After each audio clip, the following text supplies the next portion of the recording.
Are you like me and you love the convenience of ordering out, but between the inflated prices and tips and the less than healthy menu options, it really makes you think twice before ordering, right? Well, Gobble's here to help busy people like us enjoy healthier home cooking without the hassle. Instead of meal prepping and shopping, you just customize your weekly menu, get your delivery, and spend as little as 15 minutes to serve a delicious homemade dinner any night of the week. And this week, I made chicken fettuccine that was simply divine. And both Julie and I made it at the same time. I know, we're so cute. And we could not stop raving about how delicious it was. It was so easy to whip up in less than 15 minutes, and everything I needed was already in the box. For our wonderful listeners, we have a special deal to help you get started for less. See what a difference Gobble will make for your household. Right now, they're offering our listeners a fantastic limited time deal. Get $120 off across 4 boxes, plus free shipping and free cookies. The cookies are so good. Go to gobble.com/dateable podcast. That's GOBBLE.com/DATEABLE podcast today. This offer is not available on their home site, so don't miss out. I have a confession. I used to have a really good sense of style that somehow went out the window because it just was so hard to make time to go shopping. And even doing online shopping and returns, it seriously stresses me out. And that's why I love Armoire, because it lets me rent high quality designer clothing for every occasion and regain my sense of style. Whether you're planning your outfit for a date night, packing for a conference, or in need of a gown for a black tie event, you will be the best dressed person in a room without ever having to brave a fitting room with fluorescent lights, which is my literal nightmare. What I love about Armoire is that the more I rent, the more on point the suggestions get, and Armoire starts to know my style and what will fit well. Right now, our listeners can give Armoire a try and get up to 50% off their first month. That's up to $125 off. Just visit armoire.style/dateable. That's armoire.style, ARMOIRE.style/dateable to get up to 50% off your first month and never worry about what to wear again. Try Armoire today.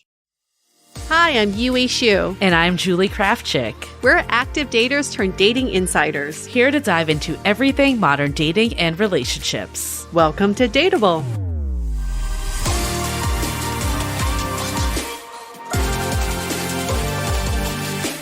Hello, friends. Welcome back to season 19 of Dateable. We just keep going up. We keep getting older. The number keeps getting higher, and we keep getting older. I've said that before, but we stay the same. Oh, right, that's right. We stay the same.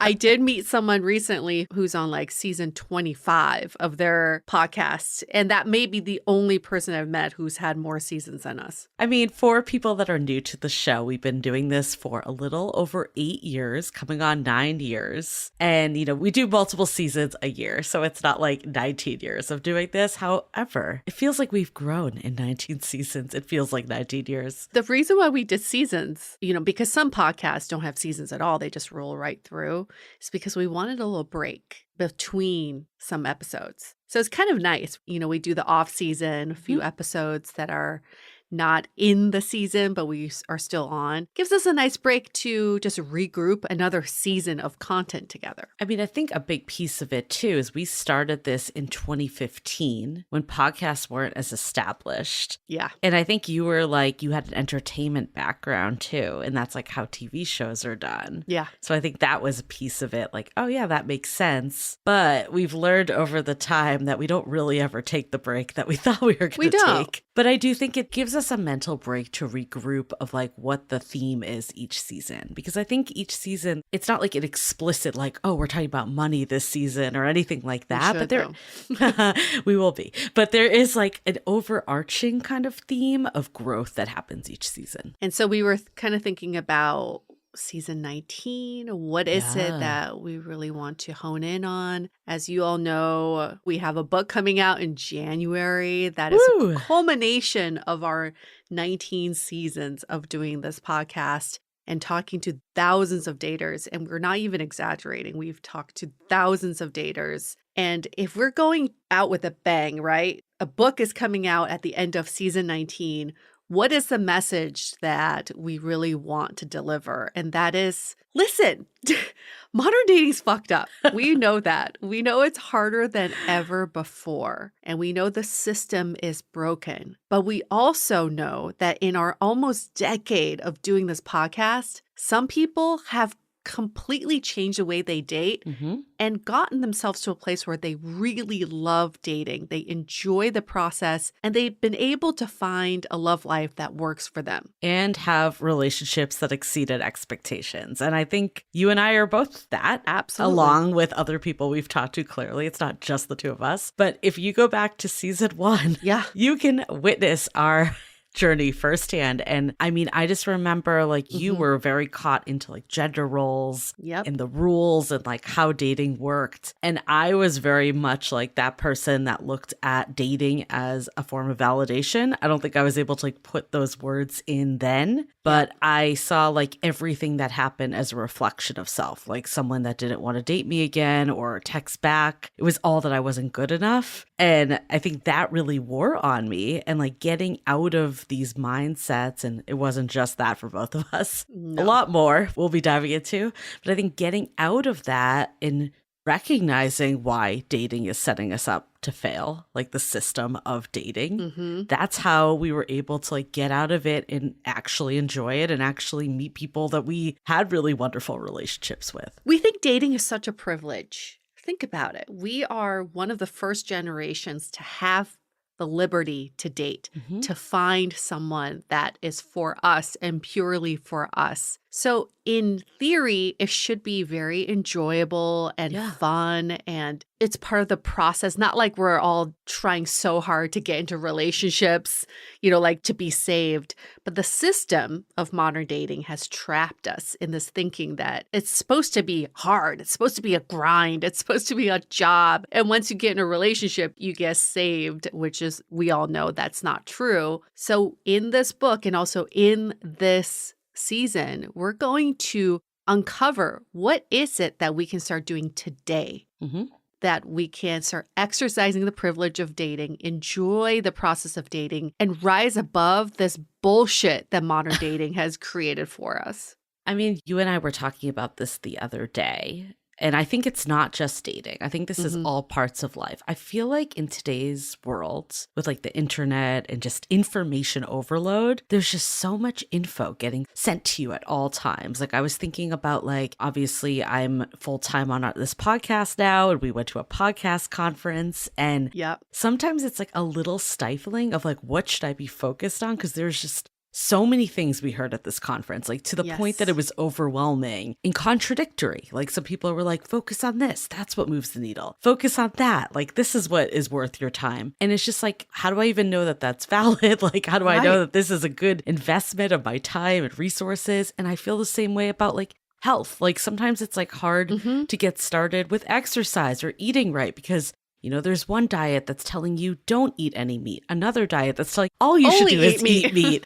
And it's just like, what do I do? And I think like dating, there's just so many rules, unspoken rules, even, you know, in all like the kind of like 90s books, like that still hold true, like the rules in those books. But I think there's like so much like unwritten stuff too of just like how dating works, that it just like stifles any action. And do you all resonate with this? Because I resonate with it. I feel like sometimes it's so hard for me to take action on the basics in life because I am so overwhelmed by information that I'm being pulled in every which direction, which then does the opposite for me. It just makes me want to do nothing. I can't get started. And so many of you have expressed this exact feeling in dating. It's like, it's the overwhelm before you even start, before you even open that app or meet that person on a first date. You're already overwhelmed. You are like to the brim of anxiety and stress that some of you just said, fuck it. I'm giving up. I don't even want to go on this date. I mean, I think that's the truth of it. There's just so much noise again, like thinking of like going through TikTok, all the influencers spitting out different dating advice, or, you know, just hearing your friends being like, dating is the worst, dating sucks, or Googling, if you just Google modern dating, it's like dating is terrible. Like that is so overwhelming. So I think with this episode, what we wanted to do was kind of break down some of these areas that feel like contradictions, where it feels like, Yeah. you hear one thing and then another, and like what actually makes sense anymore? And how do we start to let go, one, of a belief we might have around each one? And then also do something different. That's what we're aiming to do with this episode. Break through the noise and Yeah. understand what works for you and what will move the needle for you. Yep. That's this episode, that's the season, but also that's our book. Our book is so much focused on Yes. this is all the shit you've been fed all these years. This is all the noise. And we give you a framework around how to break through that noise and decipher what works for you. I think that is the key takeaway is determine what works for you. Yeah. All meat diet may work for someone, but may not work for you. Yeah. All app dating may work for someone. It may not work for you. Let's help you figure out that framework instead of you just jumping on every bandwagon that's promoted out there. I mean, I think that's something that this podcast, we've always had a strong stance on since day one of not ever giving rules. I know personally, when I went to all the dating books, when I first started dating, I was just so inauthentic because I was acting on someone else's rules. Yes. So that's always been something that we've really been like, nope, we're not going to go there. We're going to give best practices. We're going to give what we've seen work for people or, universally wastes of time. And we definitely deliver that too in the book. So there is guidance because I think sometimes people need like a little something, right? It's like a little overwhelming to just be like, I make up all the rules. But I think it's a balance of we're going to share what we've learned over this time, but ultimately lead you down a path to do it in a way that works for you. Do you all feel a sense of relief just hearing that? Because I definitely feel like I can exhale. I feel like so much of modern dating feels like you are holding your breath and just totally waiting for the other shoe to drop or waiting for the next TikTok trend to drop. And then you go, oh shit, I'm doing that. Or the person I'm dating giving you the ick. Or these are green flags. No, these are red flags. These are yellow flags. Like rolling my eyes just hearing this. Yeah. Right. I'm in my feminine. I'm in my masculine. Oh, no. If they wanted to, they would. and I should make the first move. And I should make the second move. No, I should wait 3 days to make the third move. I was just like, wow. Wow. Head do you ever exploding. breathe? Yeah. Can we just all chill, relax, and like tune back into our own bodies? I mean, when we wrote this book, like Yue and I definitely have these sections in the book where we reflect on our own journeys. Like there's call out sections, but we definitely have that. And even just rereading them, it brings me back to those days. Like I just remember just like sitting, being out with people, but like in my mind, all I'm thinking about, like, is this person going to text me? And just like every second going to the bathroom so I could like check my phone. Right. Just like how much anxiety it gave me. And now I'm like, who is that person again? Right. Like, why was I so distant to people that actually cared about me in that time? It still hits me today. And I'm not saying this like if you are dealing with this now, like I have so much sympathy because I was so that dater back in the day. And I think there's still parts of the anxiety that sits with me today too. So it's not a one and done either. But I think just recognizing like how this stuff is affecting you and like how it's drilled in from society or our modern dating culture. Like it's not like something you're doing. It's like everyone's doing it. So then therefore you do it. Like I was actually reading this thing about de-individuation. What's that? Well, it's like when you're at a concert and everyone starts putting their hands up, you start doing it too. So I think there's a lot of parallels to dating culture with that. For sure. It's like when everyone's stressed or agonizing over dating terms or talking about ghosting and all this stuff, then that like is what becomes something that you're focused on, or you think like, oh, I can do it because everyone else is doing it. For sure. And it's just like a cycle of bad behavior. Yeah. Modern dating is one long cruel laugh track that they used to have in 90s sitcoms. Maybe some of you are too young to know. I like that analogy. They used to put laugh tracks in sitcoms, which would instigate laughter. You would laugh harder if there was a laugh track because you hear other people laughing. It's the same thing with modern dating. It's like you see so many other people doing it, and we're all in each other's echo chamber on social Yeah. media. So then it gets amplified. Then you feel like the whole world is experiencing this. So I am also experiencing this, and this is normal. We're here to tell you it doesn't have to be normal. No. Okay.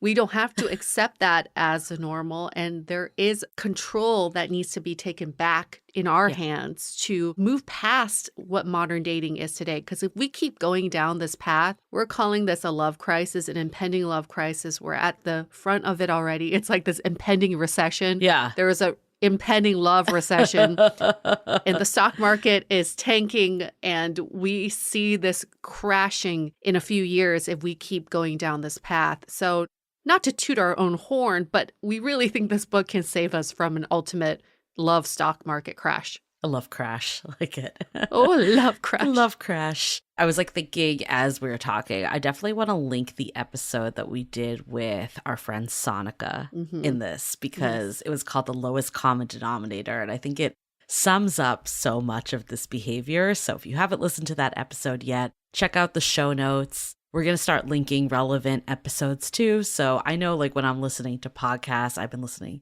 so many podcasts lately outside of ours. Sometimes I'm just like in a roll and I'm like, oh, I want another episode, but then I have to like search for something, but I like the one I listened to. And I just wish I had a rec. So we're going to start doing that. Yes. We're the Amazon of podcasts now. Just keep recommending them to you. Cool. Well, before we go into the crux of this episode, I feel like, announcements. Send in your brunch talk questions. We are really gearing up again for this next season, and we want to get all your questions answered. So you know the drill by now, but if you're new, you can always put your question in the review, the body of the review on Apple Podcasts. If you're a lovely listener watching on YouTube, you can also drop it here. And if you still could leave us that rating in the review, it goes a long way.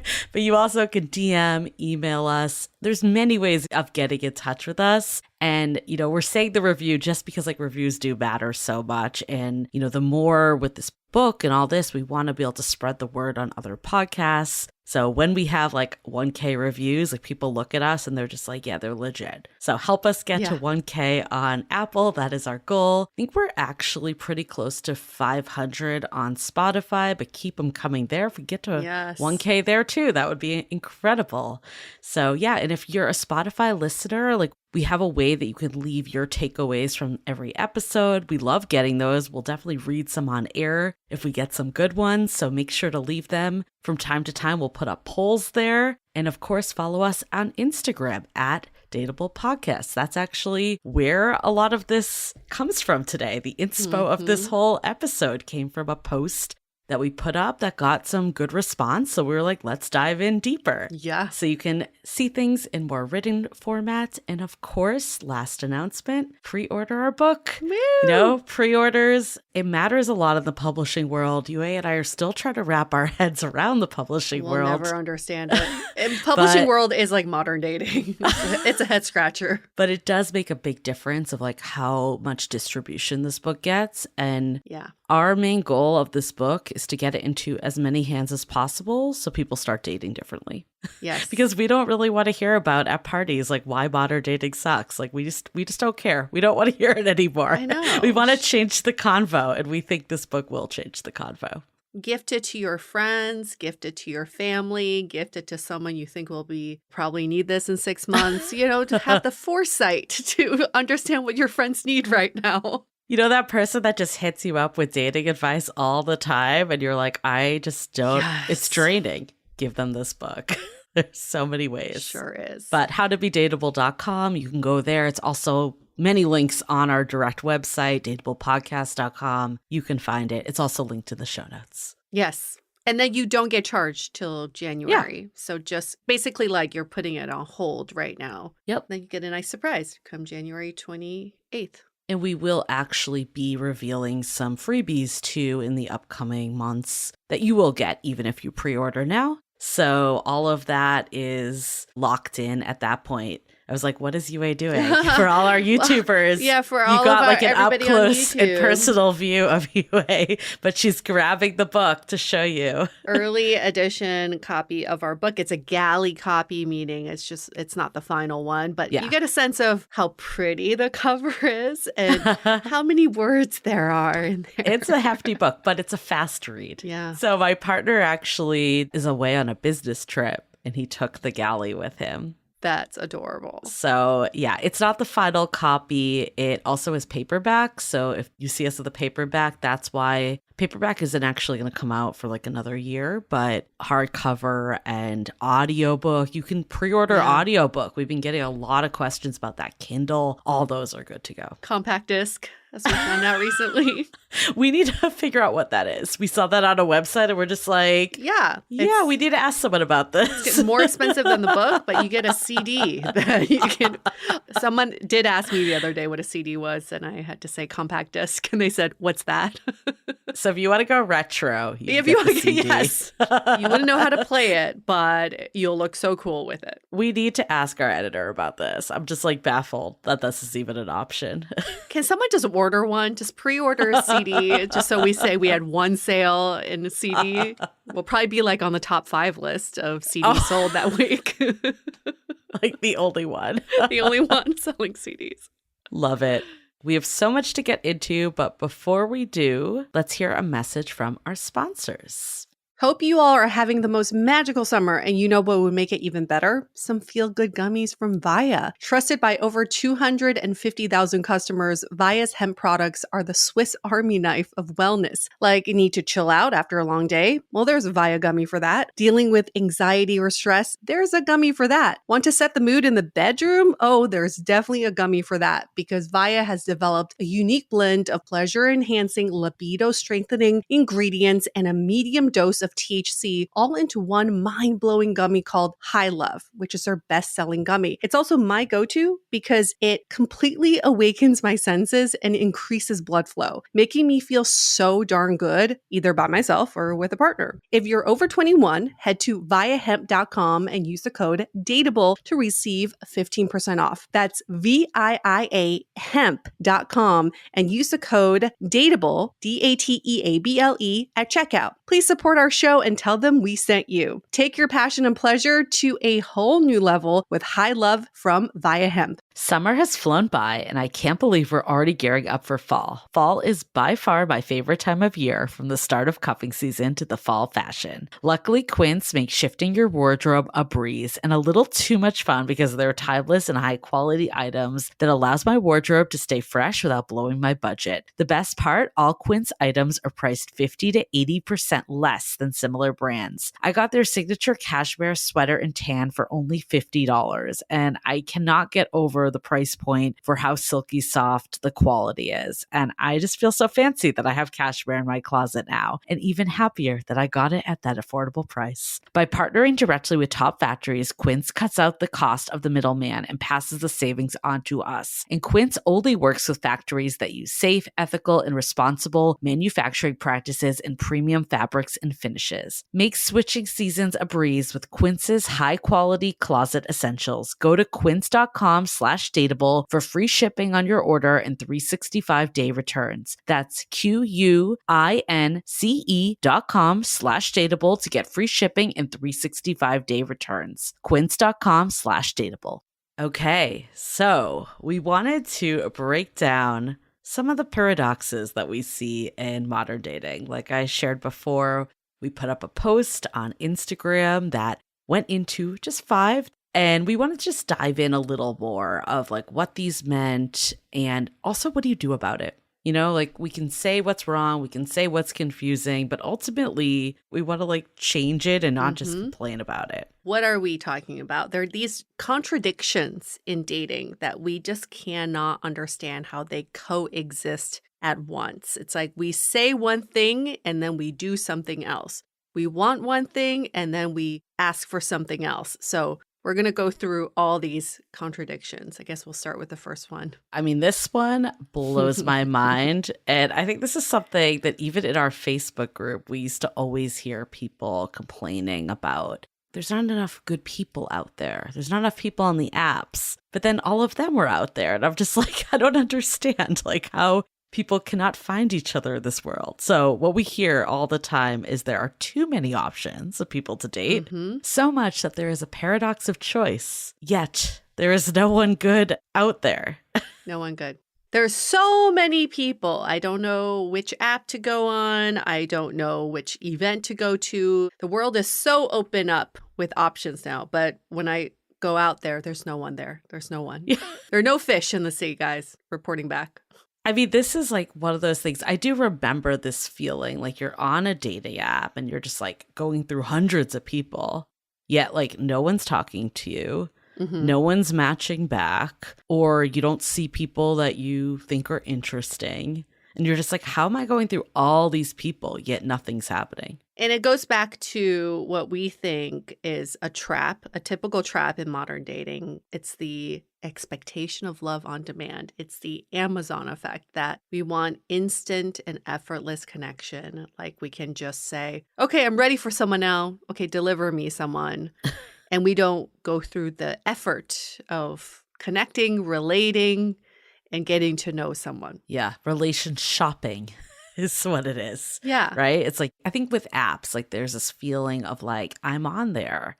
I told the app what I wanted. I'm just going to get this person. And then why isn't it giving it to me on a silver platter type in of 2 thing. days' time? But it is frustrating. But I think a big part of it, like, so we talk about these traps in the book and we'll talk about them a lot more. But I think there's another aspect that we call the settling paradox, that we're like so hyper focused on more like surface level qualities that we like overlook what's actually important for a long-term relationship. And part of this, like with the apps, it's not even our fault. It's like the way apps are set up is the things that you're filtering on are height, education. Yeah. It's all obviously based on looks. Like, yeah. I think part of that is that like we have these laundry lists because we feel like there are so many options of people to date, that we, need to whittle it down. So we're going to make this list. Like, again, the shopping effect of Amazon. We're going to put in all the things we want about this partner. And then when we see them, we'll know it.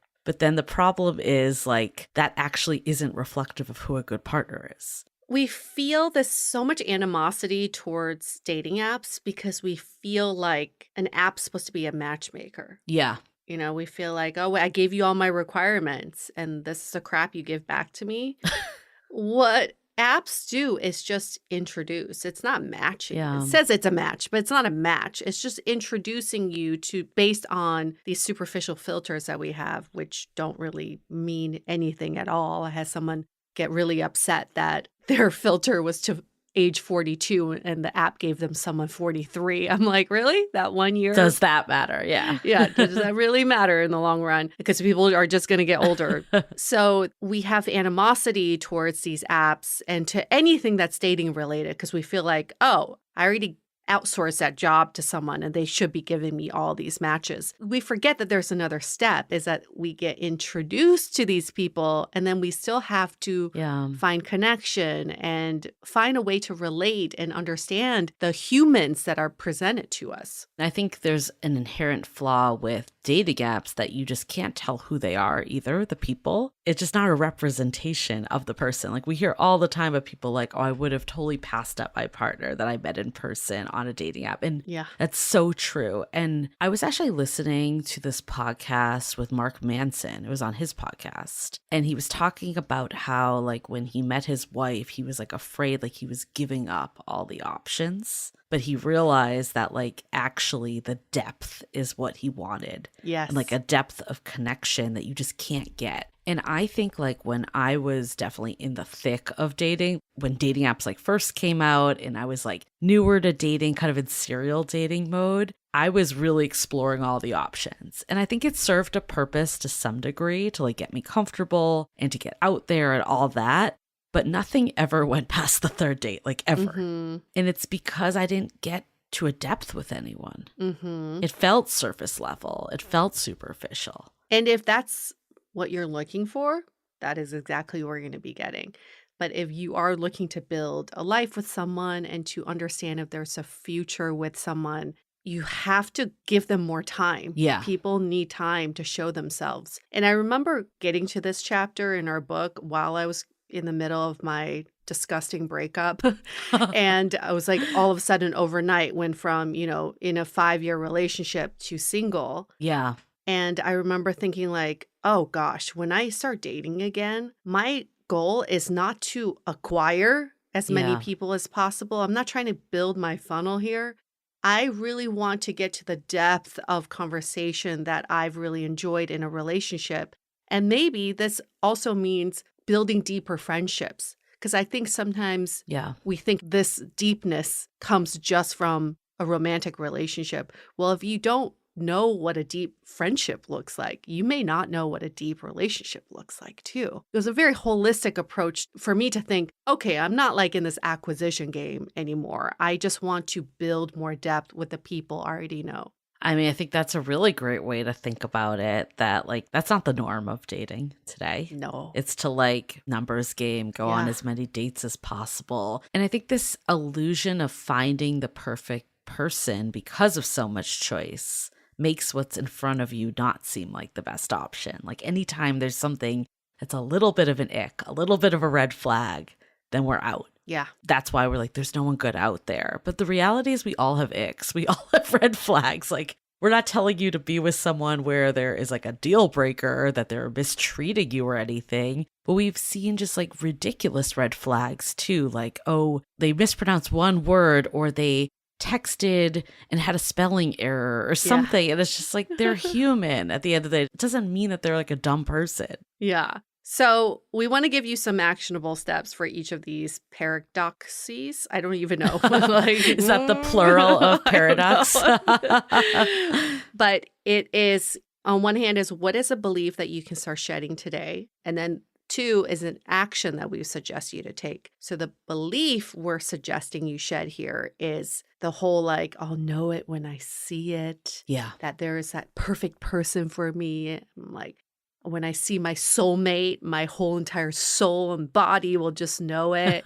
Know that this perfect partner for you is built and created, not someone who just appears out of a box and you go, oh, there you are. And I think it's like one of those things when you say it, people are like, yeah, of course I know that. But I think the way dating, again, is designed, you have to like counter the urges. That's what I learned, to like use dating apps, meet people in person, to do all the things in our modern dating. Like you have to know this, but then also be like, okay, since I know this, what am I going to do that's different? I think the obvious, like, oh, of course, I'm not like shopping for a person, but that's not what we're actually doing. Right. So if you are able to shed this belief that you'll know it when you see it. Yeah. What is the action you can start taking today? Well, there's some actions that you can start thinking about this. One is seeing first dates as that introductory date. There's like no The meet and greet. fantasizing. Yeah. It's a meet and greet with an app that introduced you or someone who introduced you. And then think about, how can I create more depth with this person? Not how do I have more chemistry or sparks with this person, but depth. What does that mean? What does going deeper mean? And how can you make it that every date or every chance you see this person, you see a different dimension, a different side of who they are, and you are able to reveal that yourself too? I mean, I still firmly believe less is more. Like the times when I was serial dating, going on so many dates, I couldn't keep them straight. Nothing progressed because you're half there. Yep. But then when you're not going out with every last person, maybe you're doing a few more screens before you actually go on the date. I think you can show up and give it your all and like actually be present and let that depth reveal itself. Yes, definitely. Okay, next one. No one wants to settle.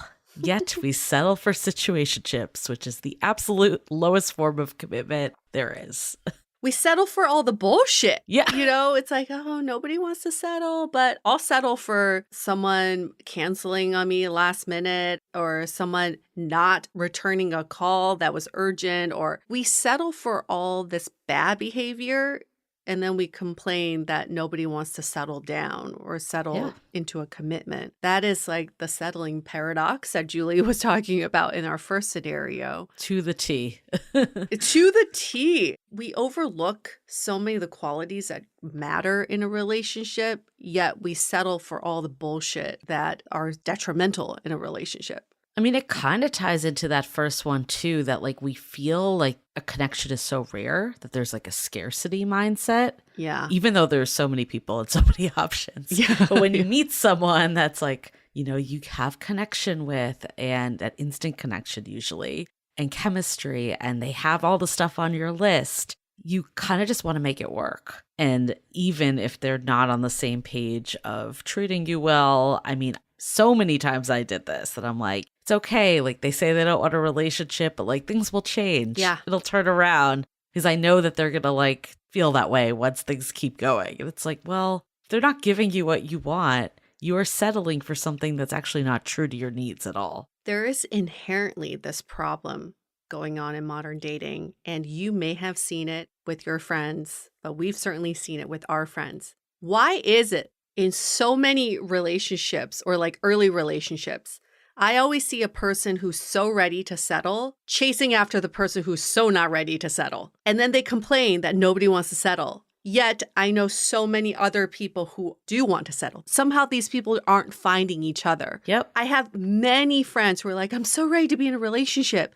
And they're chasing after this person who's so not into wanting to be in a relationship. Yet multiple of these friends who are ready to be in relationships exist. They just don't find each other. And I'm always perplexed. I'm like, how do you like-minded people not find each other? It's because we chase after these toxic traits. Mm-hmm. We settle for someone who is interesting, quote unquote, exciting, quote unquote, gives me the butterflies, quote unquote, which also just means they're not emotionally available. They're making us chase them because guess what? They're running away. They're literally running away. That is the settling paradox. It's like we say we want one thing, yet we go after the people who do not want what we're looking for. I just think the word settle is such an interesting one because even when you were saying it, right, it's like settle down is, you know, build that home, be with that person, like what we're all claiming we want to do. Yeah. At least if you're actively trying to find like a long-term committed relationship. But settling gets like such a negative vibe. It's like, I didn't get what I wanted. That's what it feels like, right? Like, you know, I'll just go with this person because they're good enough, but they're missing a lot of the stuff I want. Yeah. That's like the feeling of settling. It's almost like you feel like you should have every last thing. Again, probably goes back to this feeling of like the abundance of how many options there are, the shopping list mentality. Mm-hmm. And then when you don't get it, like I know for me, I had a list at one point. Luckily, I buried the list. Thank God. And I didn't actually use it. But of course, if you're going off a list, someone's not going to have every last thing. No. And then when I found my list, I actually realized that my partner had 90% of it anyways. Mm-hmm. And then the stuff that he did not matter. So what is a belief that we can start shedding today? Again, just a suggestion from us. Maybe just shed the belief that settling is a bad thing. We can like reclaim the word settle and settling for someone. We feel peace with someone. The daily mundane things is actually a good thing. Like being boring is actually a good thing because it means there's no drama in your relationship. Settling can take on a whole new positive meaning, yet you will not settle for bad behavior or people who mistreat you or disrespect you. Yeah, I think the biggest belief to shed is that being with someone is better than no one. We actually have an episode that's airing with very famous porn star.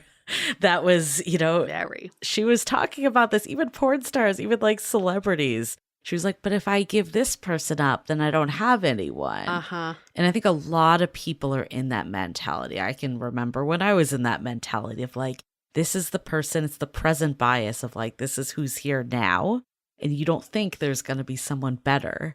But that is Yep. absolutely not true. And the more you're not like making space for that person, it's near impossible to find them if you're holding on to someone. So the action related to that, And that the situationship. action to take is to make space for the right person. Yeah. However you want to interpret that. For most of us, it is cutting off ties with the person who's not right, who's occupying your physical and mental space, who is not making way for the right person to come in, also who's giving you false hope that he or she is going to change or the relationship is going to change. Newsflash, this person's not going to change. Newsflash, your relationship dynamic is not going to change. Newsflash, you're still going to be anxious. You're still going to be stressed. It's also so much easier to build something with someone that wants to build something. Like if Oh you're my just like God. uphill battle the whole time, it makes it so much harder. Like relationships are already hard because of just all the shit they bring up for you, but it makes it Yes. so much harder when you're trying to like convince someone to do something. So yeah, that is something I wish I learned years ago. I think I would have been in a happier, committed relationship a lot faster if I wasn't stuck on these people that just couldn't do it. That's a great analogy. Building a house. If you're truly building the house and someone comes with materials and tools, you come in with materials and tools, you start building together. Maybe the door they built is not exactly what you had in mind, but they're actively and happily building a door. Would you rather have that person to build a house with you or someone who's like off to the side, smoking a cigarette, looking through TikTok, and comes in and tries to help you with your door every once in a while? Your door is to your standards, but they're not building anything. They're just here to put in a nail here and there. Who would you rather build a house with? I like that. I think the last thing we'll leave too is we've heard this a lot from people, and we're not hard, fast rules, but I think this might be my one exception personally. I know people have brought this up, and I think we don't like to do rules, but this is like the one area that I think I feel strongly about personally. We hear people all the time be like, well, I have that like friends with benefits. Like it's just a hookup. They're not actually getting in the way of me finding my person. I absolutely think they are. If you're expending any energy on that person, they are holding more weight than you think they're holding. Mm-hmm. And ultimately, like, you're not open for someone new. Like, who Nope. wants to date someone that has like a friends with benefits that they're seeing every weekend? Nope. I want to get into our next ones because we have two more that we're going to go through. But before we do, let's take a quick break to hear from our sponsors. You may have heard me mention in our newsletter that I'm in the process of planning a trip to Italy, and I don't want to be that American tourist that doesn't know any Italian. What better way than to use Rosetta Stone, the most trusted learning program available on desktop or as an app that truly immerses you in the language you want to learn. Rosetta Stone is the trusted expert for 30 years and millions of users with 25 languages offered. The whole process just feels intuitive, like you're picking up the language naturally, first with words, then phrases, and then sentences. Their true accent feature even gives you feedback on your pronunciation, something I may even need sometimes in English. This is an absolute steal right now. With 50% off, your lifetime membership includes all 25 languages, so you have this for any and all trips you need in life. So don't put off learning that language. There's no better time than right now to get started. Dateable listeners get Rosetta Stone's lifetime membership for 50% off. Visit rosettastone.com/today.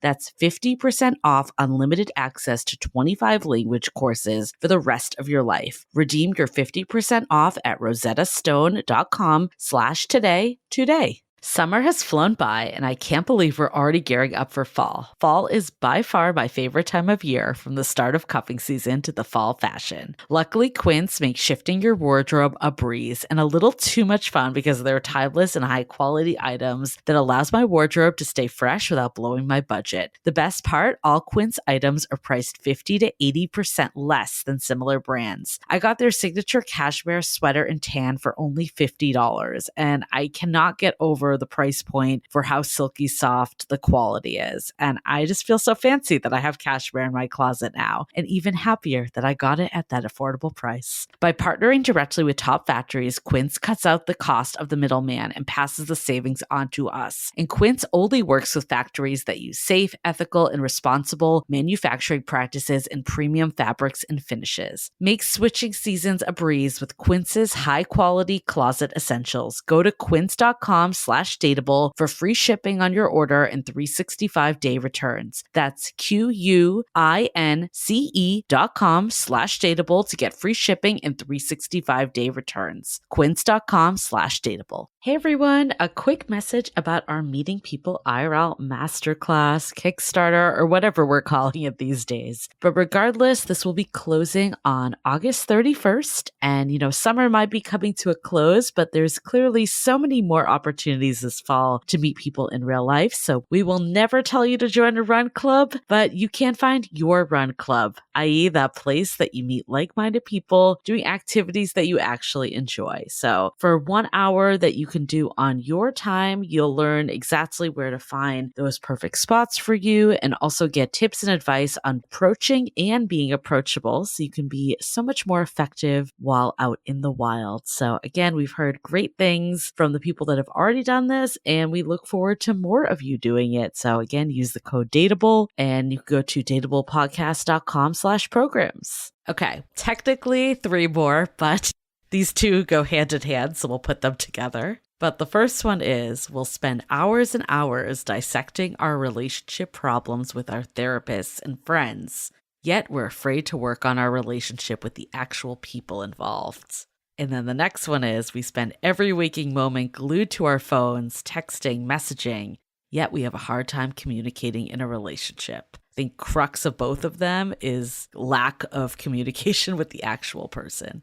We have all the tools for communication, yet we use them in all the wrong ways, right? Yeah. I'm so guilty of this. It's the sending a screenshot of a text exchange to girlfriends asking, what do I say next? Or how should I deal with this? And not actually going head on to the person who I'm texting with. That is nuts. By the time I speak to the person I'm texting with, I'm already amped up. Yeah. That resentment has built. I already have a response. And to them, they're like, where did this come from? I know this was something I did too. And this was actually like a conscious decision I made last time that I was dating. Mm-hmm. And maybe I'm getting to action before, but like every time this need came up for me, I was like, I need to go to the person first and not go to my friends, because ultimately I'm dating this person, not my friends. And they only see one viewpoint of it. I'm sorry. All your friends are wonderful, but there really is no benefit in going to your friends because your friends are not in this relationship. They don't see the nuances of the relationship. They're only getting your side of a heated story, which is also biased. So of course your friends are going to have your back and they're going to make you feel more angry or whatever it is that you're feeling in that moment. But it's not an unbiased opinion, right? Or like the people who go to someone they don't know, like strangers, where they like DM a expert with. I mean, we've got this even with some brunch talks. I know. I didn't want to call. I know. We're like, just talk to your partner, the person you're dating. I don't want to call anybody out, but it's true. We get these all the time, and our answer is always like, go to this person first, because we don't even know if we're getting the whole story. This is all the truth that you're telling from your side. I mean, this, I think, plays into one of the other traps that we talk about, relationship chicken. Mm-hmm. You've probably heard us talk about this before, but it's like no one wants to be the one to show their cards first. Yeah. And you basically end up acting the exact opposite way you would in a relationship in order to protect yourself. And I think that's what this is doing. It's like, I want to, talk to everyone else first. So when I actually do approach this person, if I even ever approach this person, sometimes you don't even. Sometimes you're like, I'll just play it cool with this person. I remember with my ex, I spent more time talking about our problems with my friends than with him directly. Yeah. I didn't want to rock the boat. I didn't want to make things a big deal that were a big deal. Yes. And when we do this, we immediately play offensive. We're like going in with a plan. It's like now we have a game plan because I've conjured up what I'm going to say. So then it puts your partner on the opposing team. Of course, that's not going to bode well. So what we always say, it's like, what is a belief that many of us have is, oh, I don't want to scare someone away. I don't want to rock the boat. I don't want to say something that pisses them off or offends them. Well, you don't know, one. And also, if you feel like you're walking on eggshells with the person you're dating, you're probably not in the right relationship because Right. it means you're not being communicative. I mean, I think the action really is like the second you want to go to a friend, think about how you can approach your partner. Yes. That doesn't mean like you instantly maybe text them every last thing you're thinking about. You think about like, okay, like, could this be a conversation I bring up? Like, gather your thoughts on your own, but then have a relationship, which means relating to the other person. Yeah. It's so funny that we're like having more relationships with our friends and therapists and people that we talk to I know. than the actual person in the relationship. I'll give you a great example. My friend texted me and asked, "Oh, it's been a few days since I've talked to this guy that I started dating. I really want to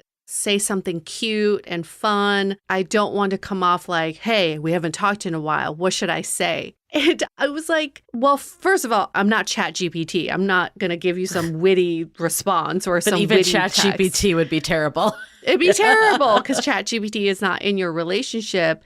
And two, what you just said to me, I feel like is so vulnerable and so honest that you can almost just say that to him. Oh, it's been a few days since we talked. I've been wondering what's been going on. I even thought about sending you a cute meme or whatever, but just want to say hi. Yeah. Like it can be very simple if we want to simplify it. I mean, I think it goes back to what we're talking about earlier about like modern dating setting us up to fail and like the culture of it. Yeah. Because there's this feeling of like, I need to like present myself in this way to date. Like that's where it stems from, right? Like she's like, I need to be witty. I need to be, not too needy. I can't come off in any way. Yeah. Like when you're asking you what to say. Yeah. Let's say you did give her something back. Now the person she's texting is actually texting with a pseudo version of her. Exactly. Because it's not really her that's like came up with this. Right. She's not being authentic. It's all fake. Yeah. Yeah. And then if he does the same thing, then you're just like, are you even talking to each other? You're just like, no. But dating, we're always like, we have to have the perfect profile. We have to have the perfect opening line. It's just so much like a pressure cooker to like always be on. Just to reiterate, the action is when you feel like you want to ask your friends, someone you don't know on IG for advice, just take a pause and say, what is the action I can take with the person directly first? Or what is my actual ask here? I think sometimes we don't even know, like, what is it that we want? Right. Like with your friend, she wanted connection with this person. Like you have to take that beat and say, like, what is it I'm actually looking for? Yeah. And how do I broach this with the person that I'm dating? Right. Okay. Last one. We say all we want is love and connection, yet the way we approach dating is all centered around ego and disconnection. Yes. Our want for connection, yet we are so disconnected at the same time. And that is so me when I was dating, like in my early 30s. I kept saying like, oh, I want to go deeper with this person. I really want to feel connected to them. Yet my pride got in the way of everything I did. Mm-hmm. I didn't want to show my cards. I didn't want to reveal my feelings. Relationship chicken again. It's relationship chicken again. It's very daunting to feel that. I mean, I think it's that. And then I also did the same. And it was because of this need to feel chosen, I think. That's where it came from. That's what I deeply wanted. But like I was trying to protect myself. So I would act in the ways I thought I should. And it's because I was so focused on the validation, which what we call validation trap, when you let dating define your worth instead of using it to find a good match. I became like, well, I can't make the wrong move or I can't do something because then they won't choose me or pick me and all that. And then reclaiming that agency of like, actually, I'm the one that is picking too. We're both picking each other. Like dating isn't around like how good I am. You're not better or worse if you're in a relationship. But I think that really got in my way that I started acting out of ego because I was like, perfect example, my 2.5-year situationship friends with benefits. He came at me hard at the beginning, was a friend of mine and was like, I want to date you. I've had a crush on you forever.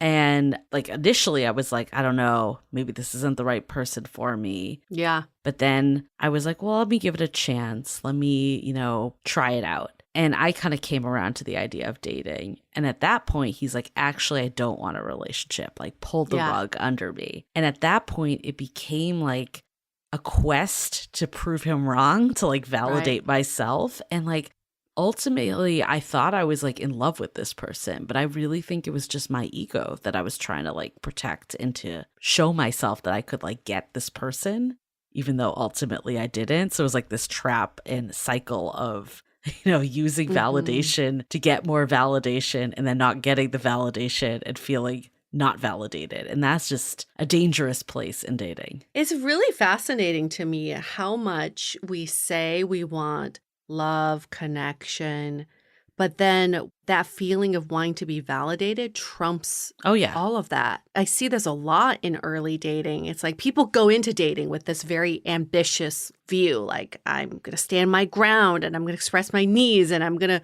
connect with someone and build a relationship.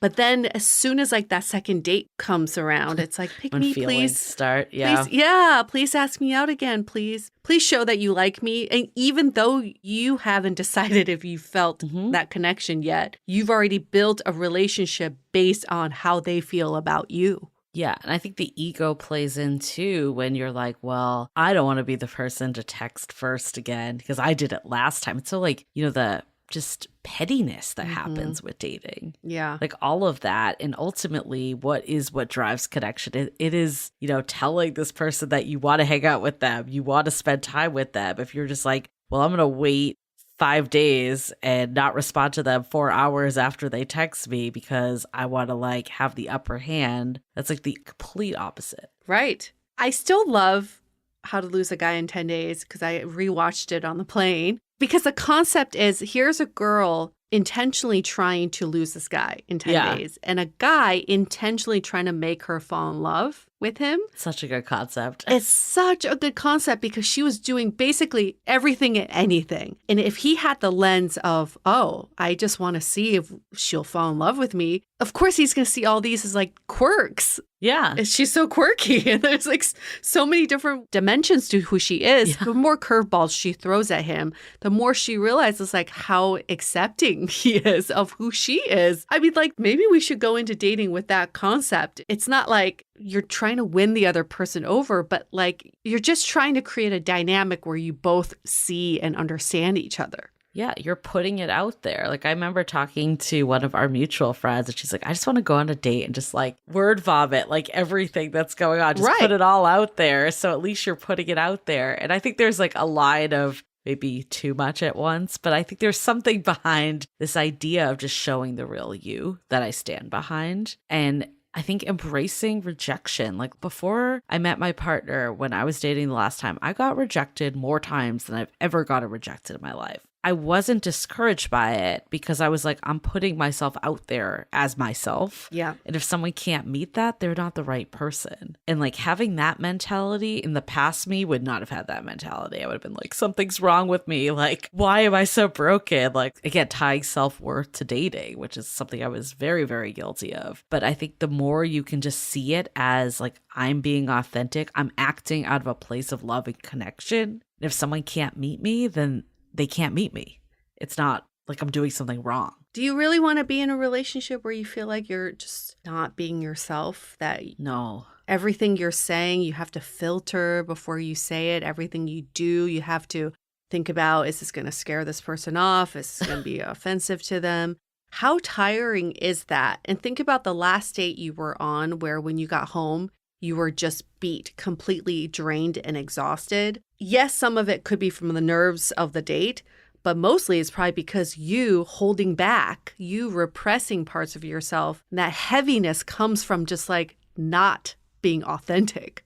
I mean, that's exactly what changed my mentality with texting. Because texting was always my kryptonite. It was always that thing that I held so strongly onto of like, yes. Oh my God, I can't be the one to text first. It would drive me crazy. And then one day I was like, I want a relationship where I can just text this person whenever, whatever I'm thinking. And that is my relationship today. I just text whatever's on my mind. And that's what I want. But I was holding all that back when I was dating. And you know me, you know how important that is. But in dating, I couldn't let that out at all because I thought like that was too much. Like that's not how I should act in dating. I was so like caught into dating etiquette and the way dating works. And letting that go was, oh my God, just changed everything. And on the flip side of this, I don't want people to take away like, oh, now I need to say everything that's on my mind. No, you don't have to do that either. You have to do what's authentic to you. And what we're saying is some of us feel more authentic when we're freely expressing ourselves. Some of us may feel more authentic when we don't talk as much. Like maybe silence is a good thing and we can revel in the silence on a date and not have to fill it with small talk or just words and noise. So there is a flip side to this too. Know what is authentic to you. Like your friend said, maybe I'll just verbal diarrhea on a date. If that's authentic to you, fucking do it. But if you're like, oh, I'm really pushing myself to squeeze out these words, like don't do it. That's not you. I mean, again, I'll never discourage someone from doing what's right for them. But I do think there's also a line of like, you don't need to share every last thought that goes into your mind too. I think what we're saying though is you feel like you're holding back because you're trying to act the way you think you should be acting. That's when it's time to look and be like, why am I doing this? Yes. And is this authentic to me at all? It's tiring. You don't want to do that. It's exhausting. I think that's ultimately what dating is it's exhausting. Yes. When you can release this exhaustion, that's when you feel lighter. And that's when dating doesn't feel as terrible. And we're hoping this episode helped relieve some of that for you, some of that pressure, that heaviness. Because now we're feeling it more and more with the people around us who are dating. There's just so much heaviness before you even get on the first date. So imagine the energy you're already bringing on to like what's supposed to be fun and lighthearted and casual. Here you go, in with a heavy boulder. That's how we feel about modern dating these days. So think about what are the beliefs you can start shedding today and the action you can take immediately. Yeah. And I mean, we definitely gave a few actions, but even just thinking back to like, what is that one thing that I might be doing, not even knowing it?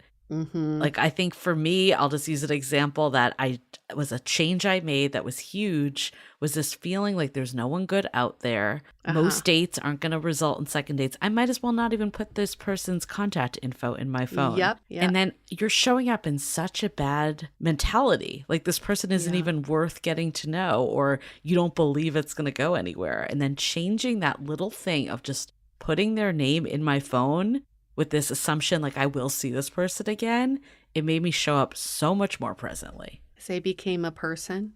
Yes, they became a person and you treated them with humanity, not as disposable. Yeah, not as a number, not as your 5 o'clock and then you're running to your 7 o'clock. Okay. Well, easier said than done, hard to implement in a day, but these are the little shifts that we can start making in our bodies, in our actions, and then eventually it all builds up. You'll see the changes. I mean, it's going to catch up to you one day and you'll be like, oh shit, yeah, I am dating differently and I do feel different about dating now. Yeah, I like that you said that. It doesn't happen overnight. I think even just acknowledging this, now that you've heard this, when things are coming up, that you're just like, wait, why do I feel this way when this doesn't make sense? Like taking the beat and just being like, what's happening? That's all you need to do as the first step. Yes. Here's a little trick for you. Make a promise to yourself. Make a commitment to yourself that you are going to start making these little shifts so that you can start enjoying dating and lift that heaviness and overwhelm off of your shoulders. And you can make that commitment to yourself right now by pre-ordering our book because the book comes out in January. Love it. So you have a few months in between. Okay, pre-order the book now. By the time the book arrives at your doorstep, you're going to look back and say, wow, I already made so many changes already. And the book just buttons it all up. Yeah, I love it. Just like make you feel like, okay, now I'm ready to really enter this next chapter of modern dating that serves me. Yeah, I'll put it into practice. Your future self will thank you. Okay, you can pre-order the book, howtobedateable.com. .com. And remember to leave a rating and review. That's our other ask. Goes such a long way. Yeah, it really Thank does. you in advance for both. Okay, you can find us on all the social medias at Dateable Podcast is our handle. You can email us hello@dateablepodcast.com, and you can find us in all book retailers for pre-orders as well. Okay, that is episode 1, season 19. Ooh. We're pumped up. Let's go. We have some great guests too this yes. season. Great Fuck guests. yes. All-star lineup. We're going to save modern dating one episode at a time. Damn it. All right, wrapping up this episode. Stay dateable.